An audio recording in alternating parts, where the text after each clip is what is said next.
A nurse was walking fast down a hospital corridor when she stopped. There was a man standing at the door of the pediatric ward. He was in dark slacks and a plain black jacket.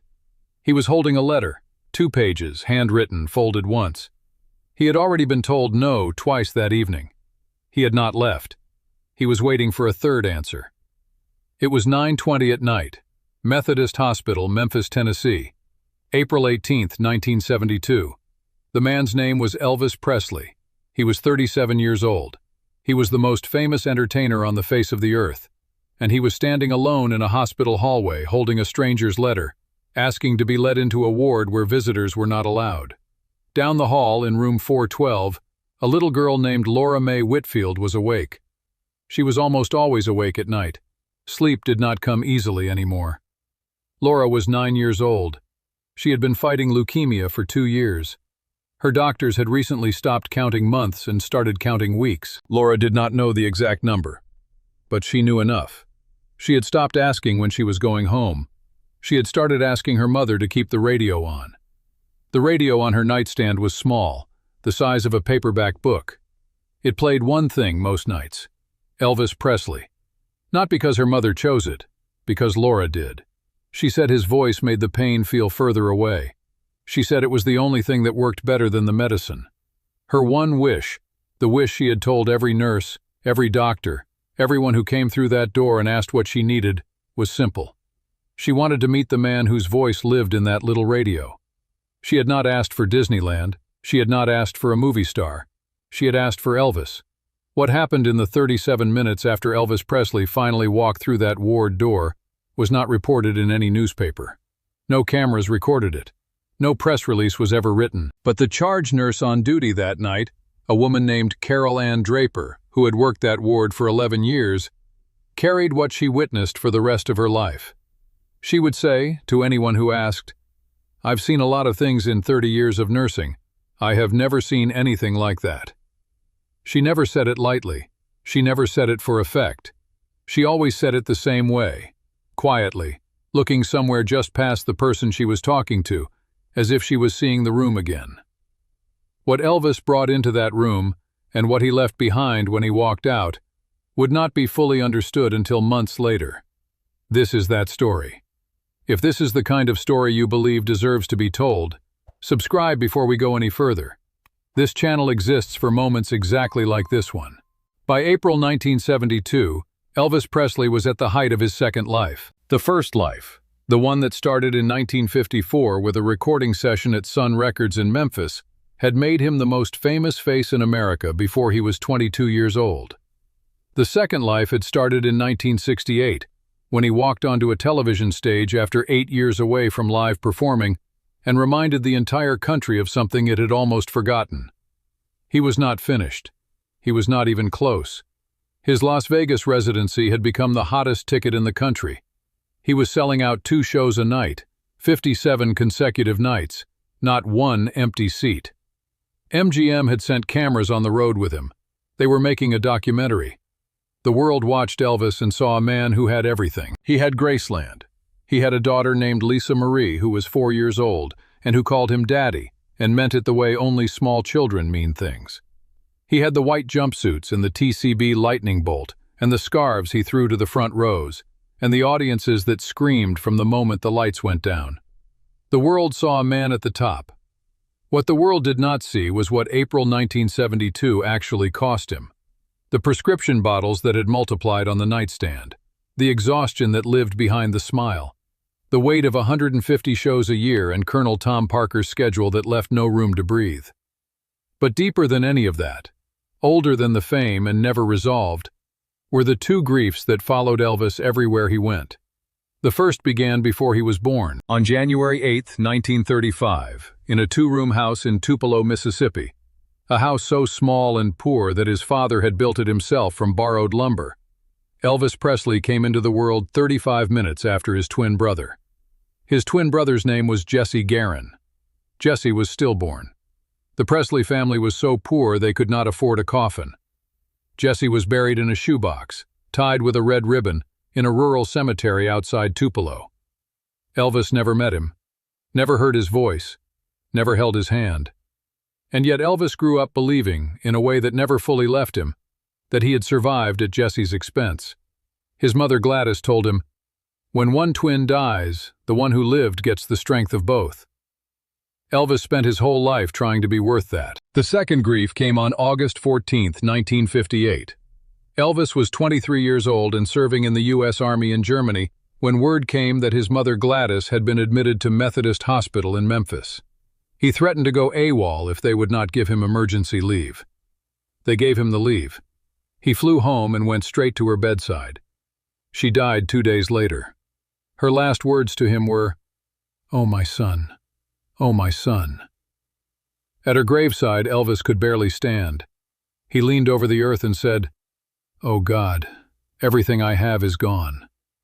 He visited her grave alone at night for years afterward, until the end of his own life. 14 years had passed since that morning. 14 years of performing, touring, recording, filling arenas. And the grief had not moved. It had simply learned to wait quietly behind the smile. That was the man standing in the hallway of Methodist Hospital on the evening of April 18, 1972. Then someone had said a name he had never heard before. Laura Mae Whitfield, age 9. The letter arrived at Colonel Tom Parker's office on the morning of April 17, 1972. It was 2 pages long, written in pencil. The handwriting was careful, the kind of handwriting that belongs to someone who wants very badly to be taken seriously. The woman who wrote it was named Dorothy Whitfield. She worked the overnight shift at a laundry on the south side of Memphis. She was a single mother, and she had a daughter named Laura, who was 9 years old and dying. Dorothy did not ask for money. She did not ask for tickets. She did not ask for anything that could be measured in dollars or arranged by a manager. She asked for 10 minutes. She wrote, "My daughter has listened to your music every night for 6 months in that hospital. It is the one thing that helps. She has one wish. I am her mother. I am asking you to help me give it to her." Colonel Parker's assistant set the letter to one side. It was one of many that week. Elvis found it. Nobody could say with certainty how. Those who knew him said he sometimes went through the day's mail himself, looking for the handwritten ones, because those were the letters that were real. He read Dorothy's letter twice. Then he folded it and put it in the inside pocket of his jacket. He did not tell anyone where he was going that evening. Methodist Hospital sat 6 miles from Graceland on a wide Memphis street lined with oak trees. The pediatric ward was on the 4th floor, East Wing. The rules were posted at the ward entrance and enforced without exception. No unauthorized visitors after 8 p.m. No visitors to critically ill patients without prior written approval from the attending physician. These rules existed for good reason. Children in that ward were fragile. Some were in isolation. Some were days from surgery. The ward was not a place for surprises. Laura Mae Whitfield was in room 412. She had been there for 14 days. She weighed 51 pounds. The leukemia had been winning for 2 years, and everyone on that ward knew how this particular story ended. Elvis arrived at the front desk at 9:20 p.m. He gave his name quietly. The desk nurse looked up. She stared for a moment. He asked to visit a patient on the 4th floor pediatric ward. She told him visiting hours had ended.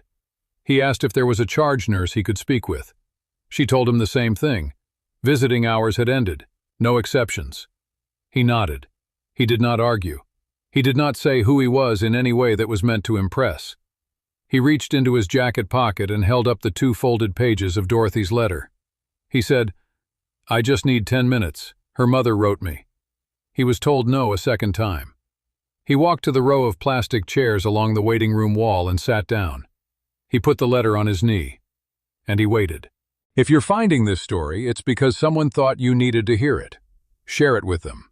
And subscribe, because there are more stories like this one waiting for you here.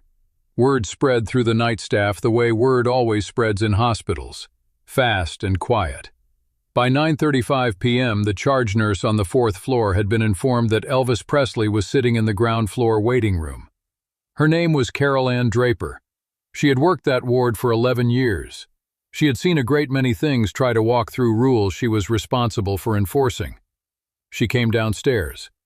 She told Elvis the same things the desk nurse had told him. She told him why the rules existed. She explained the medical situation of the children on that ward. She was thorough, and she was kind, and she was firm. Elvis listened to every word without interrupting. Then he looked at her and said, "Ma'am, this little girl has weeks, not months, weeks." He paused. "I lost my mama in a hospital. I know what it means to run out of time." Carol Ann Draper looked at him. She picked up the phone at the desk and called the ward supervisor. At 9:47 p.m. she held the stairwell door open. She did not say a word. She simply stepped to one side. Room 412 was small. A single window overlooked the hospital parking lot. The overhead light was off. The only light in the room came from the lamp on the bedside table. A low, warm light that made the walls look softer than they were. On the nightstand sat a plastic cup of water, a get-well card from Laura's Sunday school class, and a transistor radio the size of a paperback book. And a photograph. Torn carefully from a magazine. Elvis Presley. Laura Mae Whitfield was awake. She was sitting up slightly against her pillow, her mother Dorothy in the chair beside her, when the door opened. She was small against the white hospital bed. Her face was pale and a little puffy from the medications. Her hair was thin. She had the eyes of a child who had spent a long time in places children should not have to be. When Elvis walked in, she did not move. She looked at him. Then she turned to her mother. Her voice was quiet and completely certain. "Mama, that's him." Elvis did not stand in the doorway. He did not shake her hand from a distance. He did not do what visitors often do in hospital rooms. Stay close to the exit, keep things brief, keep things safe. He walked to the chair against the wall. He pulled it close to the bed.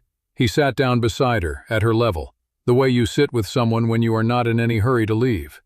He said, "I'm Elvis. You must be Laura," as if she might not know. As if he was the one who needed the introduction. Something moved across Laura's face. Not quite a smile, something quieter than a smile. Something closer to relief. He asked her which song was her favorite. She said, "Love Me Tender," because her daddy used to sing it to her. Elvis did not ask about the daddy.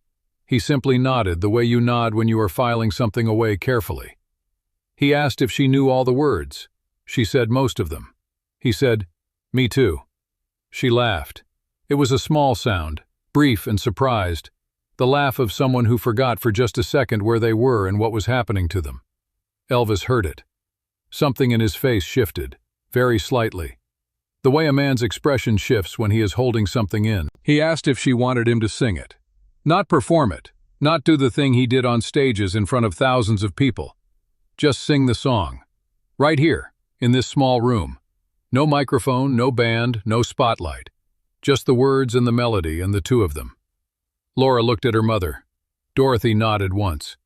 And Elvis Presley sang "Love Me Tender" in room 412 of Methodist Hospital in Memphis, Tennessee, at 9:53 on the night of April 18, 1972. No audience, no cameras, no applause waiting at the end. Just a man singing a quiet song to a child who needed to hear it, while her mother sat in a chair beside the bed and looked at the floor and tried not to make a sound. When he finished, the room was still. Then Laura said in a voice that was completely serious, "You're better on the record." Elvis blinked. Then he laughed. A real laugh. The kind that starts deep and catches you off guard. Dorothy put her hand over her mouth. Carol Ann Draper, standing in the open doorway, tilted her head back and looked at the ceiling and blinked several times very quickly. "You know," Elvis said, still smiling, "you might just be right about that." Laura smiled. A full smile this time, the kind that reached her eyes, and for a moment, just a moment, she looked exactly like what she was.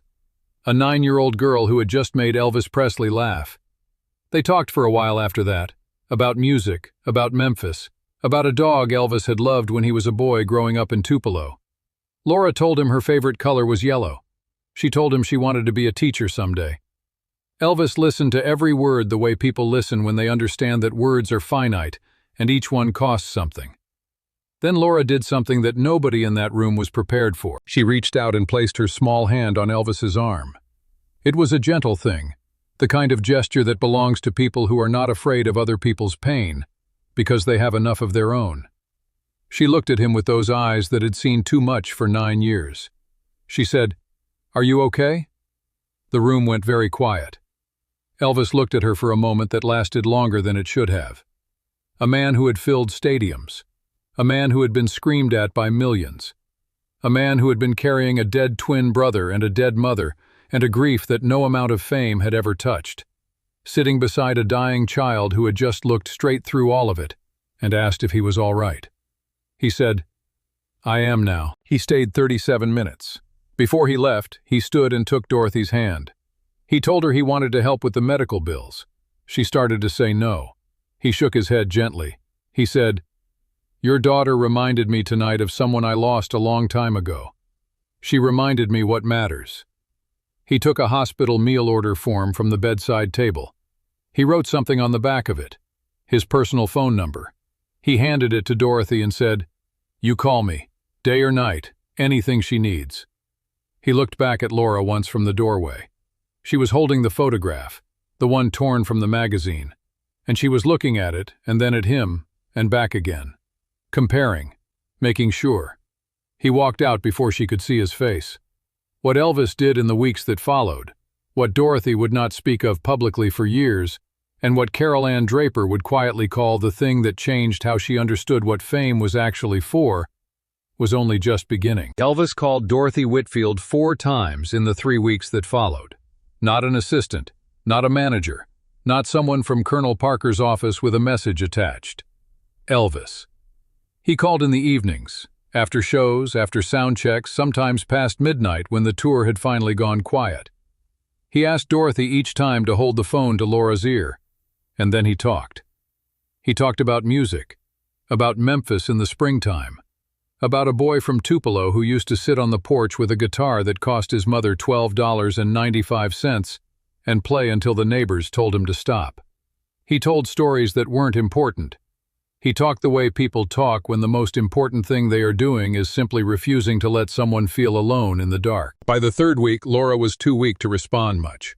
She could not hold the phone herself anymore. Dorothy would sit beside the bed and hold the receiver against her daughter's ear and watch Laura's face while Elvis talked on the other end of the line. There was something in Laura's face during those calls, a stillness that was different from the stillness of pain, a stillness that looked, Dorothy would later say, like rest. 3 days after the hospital visit, a letter arrived at the billing office of Methodist Hospital. It was from a Memphis law firm. Inside was a check. It covered every outstanding cost of Laura's 14-day stay. The specialist consultations, the medications, the intensive care. Every line, every dollar. The name on the check was not Elvis Presley. It was the name of the law firm, acting on behalf of an unnamed donor. The billing administrator processed it and asked no further questions. Dorothy did not learn who had sent it until after Laura died. She pressed the attorney when he called to close the final account. He paused for a long moment on the phone. Then he told her. Dorothy sat down on her kitchen floor. She did not get up for a while. In the 2nd week of May, a package arrived at Methodist Hospital addressed to Laura Mae Whitfield, room 412. Inside was a vinyl record, a studio pressing of Love Me Tender, the kind sent to radio stations, not sold in stores. On the paper sleeve, written in black marker in handwriting that every person in America would have recognized, were these words. To Laura, the best critic I ever had. Love, Elvis. Carol Ann Draper framed it that same afternoon. She hung it on the wall of the pediatric ward break room. It stayed there for 11 years. What almost no one understood, and what only Dorothy had felt, sitting in that chair beside her daughter's bed on the night of April 18th, was what it had cost Elvis to walk into that room and stay. This was not a man who found it easy to sit beside someone who was dying. This was a man who had been running from exactly that kind of loss since a morning in August 1958, since a grave in Memphis, since a shoebox in Tupelo. He had spent 14 years filling arenas so he would not have to sit quietly with the thing that hurt most. He did not go to room 412 to give Laura something. He went because a pencil letter from a laundry worker had said the one sentence that could reach through all of it. She has weeks, not months. And something in him, the part that was still a boy from Tupelo who knew what it meant to lose someone before you were ready, could not walk away from that. He came because he had no choice. And in that room, beside a child who asked him if he was okay, He found something he had not found in any arena, or any applause, or any amount of fame. He found a moment that did not ask anything of him except to be present. That was the thing Carol Ann Draper had carried her whole life. Not the song, not the famous name on the visitor log. The fact that he pulled the chair close and stayed. Subscribe and share this story, because the most important moments in history are almost always the ones that never made the headlines. Laura Mae Whitfield died on May 31, 1972. She was 9 years old. It was a Tuesday morning just after sunrise. Dorothy had been beside her through the night. The transistor radio was on the nightstand where it always was. It was playing Elvis. 3 days later, Dorothy sat down at her kitchen table and wrote a letter. 1 page. Pencil.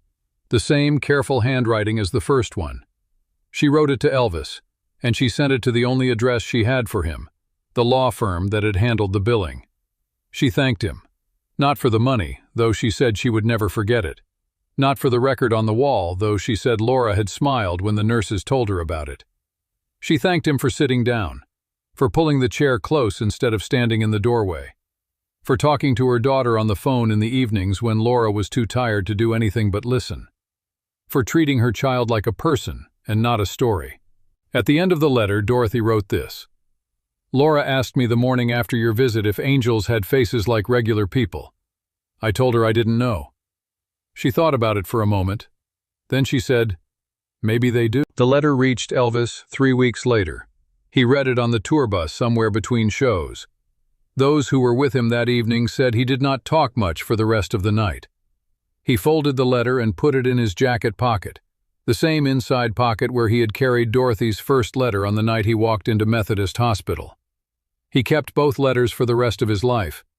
People who worked closely with Elvis in the months that followed April 1972 noticed something had shifted in him. His road manager later said that Elvis began asking, at every tour stop, whether there were children in local hospitals who wanted visitors. He never announced it. He never brought cameras. He simply asked, and when the answer was yes, he went. His giving to children's causes grew quieter and more consistent. He became angry if anyone mentioned it publicly. One member of his inner circle recalled, he'd shut it down fast if anyone brought it up. He said that wasn't what it was for. Carol Ann Draper retired from Methodist Hospital in 1989 after 30 years on the pediatric ward. On her last day, she took the framed record sleeve down from the break room wall and carried it home under her arm.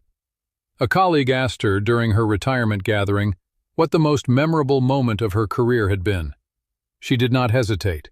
She said, "A man who could have been anywhere in the world chose to sit in a small room with a little girl who needed him. He didn't make her feel like a charity. He made her feel like the most important person in the room. I've never forgotten it. I don't think I ever will." We live in a world that measures greatness by numbers.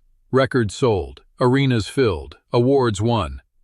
We know Elvis's numbers, we have always known them.